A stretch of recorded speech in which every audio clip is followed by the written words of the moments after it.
Bonjour, c'est Aurélie. Je te retrouve aujourd'hui dans un décor un peu particulier. Ce décor qui m'a été prêté par Lilo Square. Donc merci à elle pour ce décor. Alors pourquoi je te retrouve aujourd'hui dans ce magnifique décor? Eh bien c'est pour te parler de Samhain ou Samhain, ça dépend comment on le dit. Alors Samhain, qu'est-ce que c'est?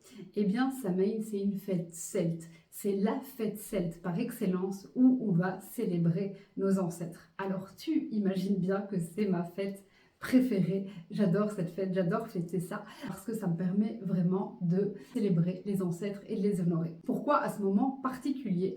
Eh bien simplement parce que c'est le moment de l'année où le voile entre les deux mondes est le plus fin. Ça veut dire que entre le monde des morts et le monde des vivants, le voile est très fin et donc la connexion est plus facile. Alors attention, chacun reste bien dans son monde, bien évidemment, mais ça permet vraiment une belle connexion. Donc c'est le moment de te connecter à tes ancêtres si toi aussi ça te tente. Samhain s'est fêté le 31 octobre. Tu comprends donc maintenant le lien avec Halloween qui est devenue la fête commerciale qui est liée à cette fête celte. On peut aussi faire le parallèle avec le christianisme puisque nous avons la Toussaint qui est également fêtée le même jour que Samhain. Alors attention de ne pas confondre la Toussaint et la fête des morts. La fête des morts, c'est le lendemain de la Toussaint. Voilà, ça c'est la petite parenthèse moment culture. Samhain, ça veut dire rassemblement.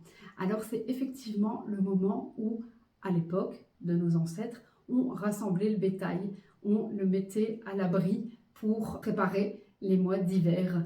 Et donc pour rassembler le bétail à la ferme, et bien simplement on orientait le bétail avec des lanternes. Tu vois maintenant aussi pourquoi les lanternes font partie intégrante de la décoration d'Halloween. Alors c'est comme je te dis, vraiment on va montrer le chemin avec les lanternes et donc ça va vraiment nous montrer le chemin vers notre intériorité. C'est le moment de l'année où on va vraiment venir faire une introspection.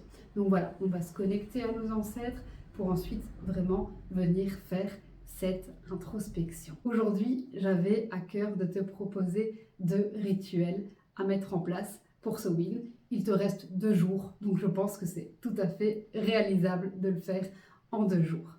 Le premier rituel, eh bien, c'est un rituel où tu vas pouvoir faire un autel à ancêtres. Donc c'est un autel où tu vas pouvoir honorer et célébrer tes ancêtres. Alors, dans d'autres cultures, ça arrive assez souvent qu'on voit des autels à ancêtres tout au long de l'année même, parce que la vision de la mort est très différente dans d'autres cultures.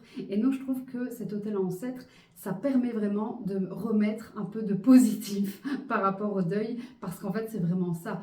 Aujourd'hui, ce que je te propose, c'est de te connecter positivement à tes ancêtres, de célébrer leur vie aussi bien que leur mort, mais donc c'est vraiment du positif que je te propose. Alors, pour créer ton autel à ancêtres, qu'est-ce que tu peux y mettre?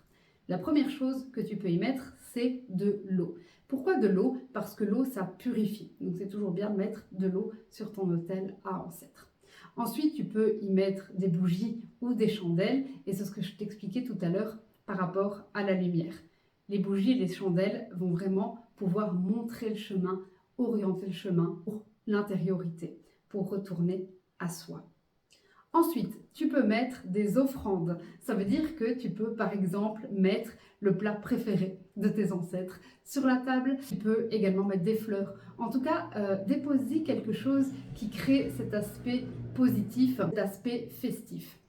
Et puis ensuite, tu vas pouvoir venir y mettre des photos de tes ancêtres ou plutôt des objets qui leur appartenaient. Et donc, ça va vraiment faire un bel autel à ancêtres pour les célébrer. Tu peux également venir y mettre de l'encens, de la sauge ou du palo santo. Et donc ça permet d'éloigner les mauvais esprits. Donc ça, c'était pour l'autel à ancêtres. Et le deuxième rituel que je te propose, eh bien, c'est assez simple. C'est simplement de mettre une lanterne à l'extérieur de chez toi. Alors aujourd'hui, on a tendance à mettre des citrouilles. C'est la même chose, c'est ok, c'est beau. Et donc, soit tu mets une lanterne, soit tu mets une citrouille avec une bougie à l'intérieur. À nouveau, pourquoi? Parce que ça permet d'orienter le chemin vers son intériorité. Pourquoi c'est hyper important en fait d'aller vers son intériorité? Parce que c'est en allant voir ces parts d'ombre qu'on pourra ensuite aller voir ces parts de lumière.